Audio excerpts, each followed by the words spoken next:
வணக்கம். Tamil astro life பார்வையாளர்களுக்கு என்னுடைய மனமார்ந்த நன்றி. குரு வக்கர நிவர்த்தி கடந்த 2025 நவம்பர் மாதத்துலேருந்து எதிர்பார்த்த மாதிரி தசாபுத்தி ரீதியாக கெடுபலன்களை கொடுத்துருக்கிறார், நல்ல பலன்களை கொடுத்துருக்கிறார். 2026 மார்ச் 11ஆம் தேதி குரு வக்கர நிவர்த்தியாகி தசாபுத்தி ரீதியாக நல்ல ஒரு பலன்களை கொடுக்க போகிறார் இந்த குரு பகவான். உங்களுக்கு என்ன தசை நடக்குது அப்படிங்கிறத கமெண்ட் செக்ஷனில் பதிவு பண்ணுங்கள். தனுசு ராசி, மூலம் நட்சத்திரம், இது கேதுவுடைய நட்சத்திரம். தசா காலங்கள் பார்த்தீங்கன்னாக்கா 7 வருஷம், 7 வயசு வரைக்கும் கேது தசை வரும். ஆனால் ஒரு சில பேருக்கு 5 வருஷம், 4 வருஷம், 3 வருஷம் அப்படிங்கிறது அந்த கேது தசையோட இருப்பு காலம். என்னோட கணக்குப்படி நான் 5 வருஷம் நான் கணக்கில் எடுத்துக்கிறேன். உங்கள் சுய ஜாதகத்தில் என்ன தசா புத்தி இருப்பு இருக்கோ அதை நீங்கள் கணக்கில் வச்சுங்க. 5 வயது வரைக்கும் இந்த மூல நட்சத்திரக்காரர்களுக்கு கேது தசை நடப்பில் வந்தால் பிறகு 20 வருடங்கள் சுக்கர தசை. 5 + 20 25, 25 வயசு வரைக்கும் சுக்கர தசை வரும். சுக்கரன் 6ஆம் அதிபதி, 11ஆம் அதிபதி இந்த ராசிக்கு. நன்மை செய்வாரானா அந்த அளவுக்கு நன்மை செய்யாது. ஆனால் படிக்கிற காலகட்டத்தில் வரக்கூடிய தசை அப்படிங்கிறதுனால இந்த சுக்கர தசை அப்படிங்கிறது மூல நட்சத்திரக்காரர்களுக்கு பெருசாக கெடுபலன்களை கொடுக்காது. இருந்தாலும் படிப்பில் ஒரு சில தடைகள் இருந்திருக்கலாம் 2024 இருந்து.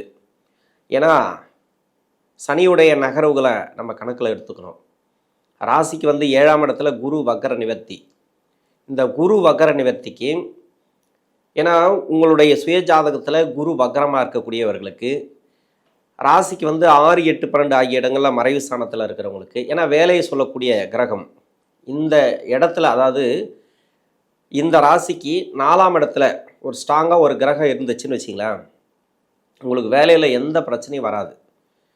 அந்த 4ஆம் இடத்துல அந்த 4ஆம் அதிபதியோ ஸ்ட்ராங்காக இல்லைன்னா உங்களுக்கு வேலையில் ப்ராப்ளம் வரும். அது மாதிரி நிறைய கொடுத்துருக்கலாம். அது ஒவ்வொரு வயசுக்கு ஏற்ற மாதிரி நடக்கக்கூடிய தசா புத்திக்கு ஏற்ற மாதிரி. படிக்கிற காலகட்டத்தில் டிஸ்டர்ப் ஆகியிருந்தால், படிப்பு கொஞ்சம் முன்ன பின்ன இருந்துச்சுன்னா இப்போ சரியாயிடும். நீங்கள் எடுக்கக்கூடிய முடிவுகள் தெளிவான ஒரு எண்ணம் இருக்கும். இப்போது எதுவுமே படிப்பு சார்ந்து ஒரு நல்ல ஒரு முயற்சி எடுப்பீங்க. இந்த காலகட்டத்தில் இந்த தசையில் சேர்க்கை கரெக்டாக இருக்கணும். படிப்பில் நிறைய முயற்சிகளை எடுத்து நீங்கள் படிக்கணும். அதாவது காலத்தை வீண் பண்ணக்கூடாது.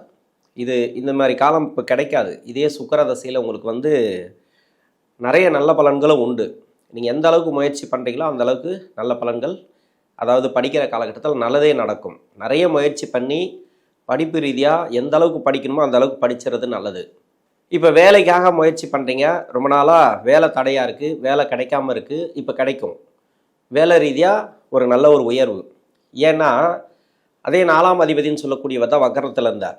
இப்போ மட்டும் இல்லை, இப்போ 7ஆம் இடத்துல இருக்கார், வக்கர நிவர்த்தியாக வராரு. 6ஆம் இடத்துல இருந்தார் போன வருஷம். அதன் முன்னாடி பார்த்தீங்கன்னாக்கா 5ல் இருந்தார். 5ல் இருக்கிற வரைக்கும் பரவாயில்ல. 6ஆம் இடத்துக்கு என்றைக்கு வந்தாரோ 6, 7, 8 இந்த 3 இடத்துல சுபகிரகம், அதாவது ராசிக்கு சுபகிரகம், ராசியாதிபதினு சொல்லக்கூடியவர் இந்த 3 இடங்களில் போகும்போது கொஞ்சம் பலன்கள் கம்மி தான். இது யாராருக்கெல்லாம் அப்படின்னாக்கா, உங்கள் ஜாதகத்தில் தசாபுத்தி பாதிக்கப்பட்ட நபர்களுக்கு வேலை ரீதியாக நிறைய பிரச்சனைகளை கொடுத்துருக்கும். இல்லை படிப்பெல்லாம் முடிச்சுட்டு நான் வேலை தேடிட்டு இருக்கேன் சார், ஒரு நல்ல வேலை தேடுறேன், இப்போ கிடைக்குமான்னா இப்போ கிடைக்கும். 7ஆம் இடத்துல வக்கர நிவர்த்தி தான். இன்னொன்று 7ஆம் இடத்துலேருந்து 8ஆம் இடத்துக்கு உச்ச வீட்டுக்கு போகிறதுக்கு முன்னாடியே ஒரு நல்ல ஒரு மாற்றத்தை கொடுத்துட்டு தான் அங்கே போவார். அதுலேயும் நீங்கள் இந்த டைம் முயற்சி பண்ணிங்கனாக்கா நடக்கும். இதுக்கு முன்னாடி முயற்சி பண்ணியிருந்தாலும் வேலையில் வெற்றி, நல்ல ஒரு வாய்ப்புகள் இப்போ காத்துட்ருக்கு உங்களுக்கு. இப்போ வேலையெல்லாம் கிடச்சிச்சு, ஆனால் வேலையில் உயர்வு இல்லை, ப்ரொமோஷன் இல்லை, அதுமாதிரி நினைக்கக்கூடிய நபர்களுக்கு பரவாயில்ல, ஓரளவுக்கு நல்லாயிருக்கும். நல்லாவே போயிட்டுருக்கு. எனக்கு தெரிஞ்சு அந்த பின்னாடி வரக்கூடிய 5 வருஷத்தில் கூட சிறப்புன்னு எடுத்துக்கலாம். 25 வயசுலேருந்து 31 வயசு வரைக்கும் சூரிய தசை. சூரியன் இந்த ராசிக்கு பாக்கியஸ்தானாதிபதினு சொல்லக்கூடியவர். பாக்கியஸ்தானாதிபதி அப்படின்னாக்கா நல்லது செய்யக்கூடிய கிரகம் தான். உங்களுக்கு 7.5 சனி கிடையாது, அஷ்டம சனி கிடையாது. என்னென்னா நிறைய பேருக்கு வேலை ரீதியாக பிரச்சனைகளை கொடுத்துருக்கு 2024 இருந்து. 2024க்கு முன்னாடி இருந்து உங்களுக்கு ப்ராப்ளம் இருக்குன்னாக்கா அந்த தசை சரியில்லை. 2024 மட்டும்தான் உங்களுக்கு ப்ராப்ளம். அதாவது 24 எண்டு இல்லைனா 25 கிட்டத்தட்ட பார்த்தீங்கன்னாக்கா முடிகிற ஸ்டேஜில் கூட ஒரு சில பேருக்கு வேலை பிரச்சனை ஆகிருக்கலாம். வேலை பிரச்சனையாகி வேலை விட்டு இருந்தாலும் வேலை கிடைக்கும். இப்போது இன்னொன்று வேலை ரீதியாக தேடி இருந்தாலும் சரி, இல்லை வேலை இருக்கிற வேலையில் இருந்தே வேறு வேலை தேடணும் அப்படின்னு நினச்சிருந்தாலும் அந்த வேலைக்கும் உயர்வுகள் உண்டு, அதாவது மாற்றங்கள் உண்டு, கன்ஃபார்மாக மாறும். இப்போ உத்திரட்டாதியில் சனி இருக்கிறாரு. இந்த டைம் அப்படிங்கிறது ஒரு நல்ல ஒரு மாற்றத்தை கொடுக்கும். அதாவது இதுக்கு முன்னாடியெல்லாம் உங்களுக்கு நிறைய பிரச்சனைகள் இருந்திருக்கலாம். மார்ச் மாதத்துக்கு மேலேயே உங்களுக்கு வேலையில் நல்ல ஒரு மாற்றத்தை கொடுப்பார் அந்த குரு பகவான்.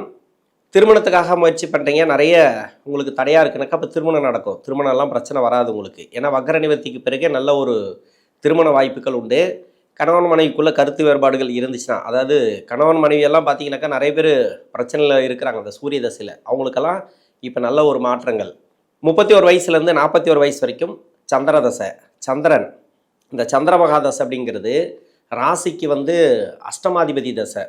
அவரோட வீட்டுக்கு அந்த 8ஆம் இடத்துக்கு 6ஆம் இடத்துல மறைஞ்சு தான் தசை பண்ணுறார், இல்லைன்னு சொல்லலை. ஆனால் ஒரு சில பேருக்கு மட்டும்தான் நல்லா இருக்குது இந்த சந்திர தசை அப்படிங்கிறது. ஏன்னா இந்த சந்திரனுக்கு நட்சத்திரம் கொடுத்த கிரகம் கேது பகவான், அதாவது மூல நட்சத்திரத்தில் இருக்கார் சந்திரன் அப்படின்னாக்கா, இந்த கேது பகவான் நல்லா இருக்கணும் உங்கள் சுய ஜாதகத்தில். அப்படி இல்லாதவங்களுக்கு தான் நிறைய பேருக்கு ப்ராப்ளத்தை கொடுத்தது. இது வேலை ரீதியாக நிறைய ப்ராப்ளத்தை கொடுத்துருக்கும், தொழில் ரீதியாக, கடன். மற்றபடி பார்த்தீங்கன்னாக்கா கேது மறையாமல் இருக்கணும் அப்படின்னு சொல்கிறோம்.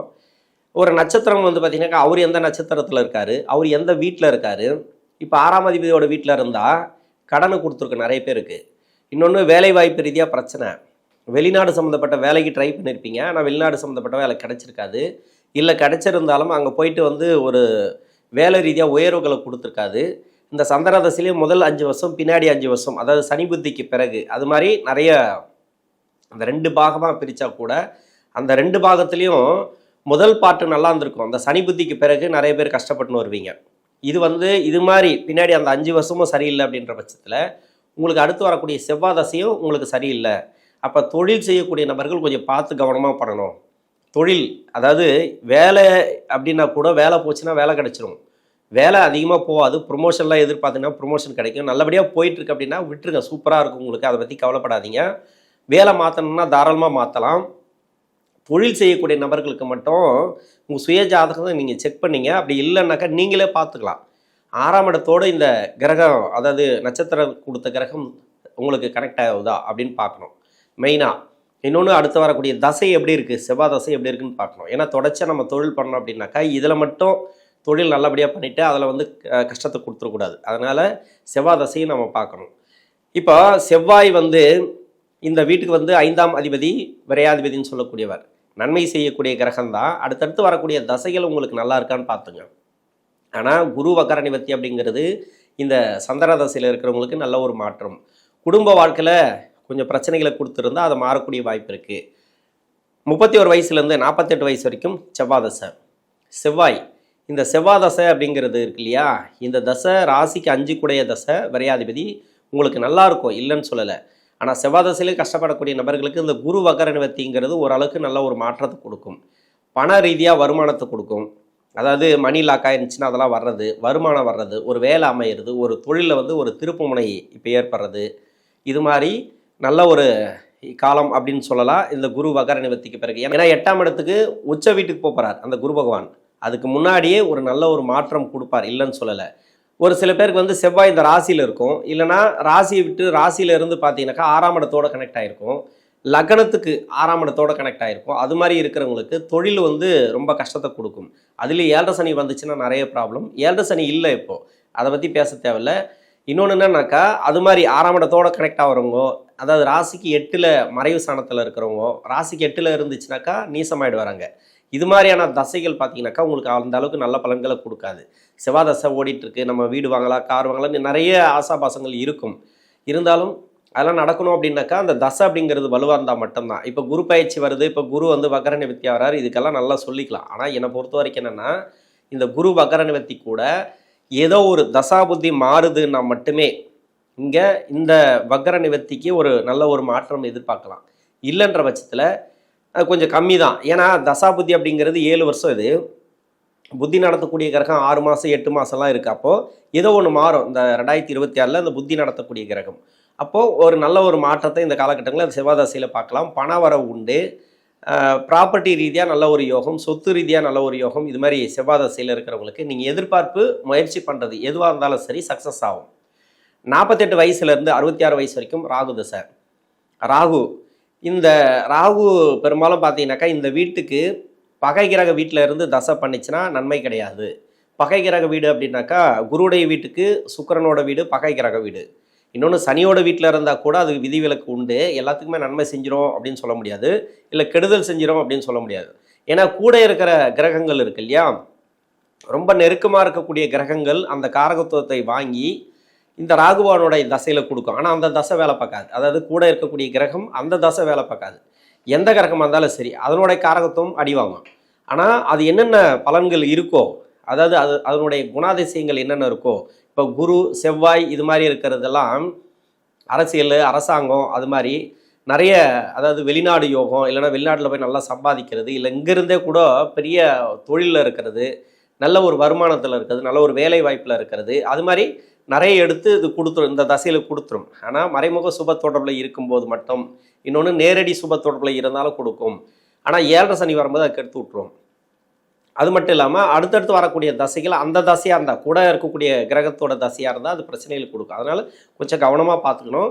நீங்கள் தொழில் செய்யக்கூடிய நபர்களாக இருந்தால், இப்போ 7ஆம் இடத்துல குரு வக்கரமாகிறார், பண வரவு இந்த காலகட்டங்களில் கொடுக்கும்.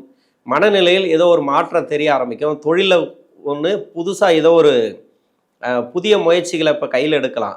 ஒரு மனசு தெளிவாக இருக்கும். இந்த டைமில் நோய் நொடி பிரச்சனைகள், அதாவது மருத்துவ செலவுகள்லாம் இருந்துச்சுன்னா அதெல்லாம் குறையறதுக்கான வாய்ப்புகள் அதிகமாக இருக்குது.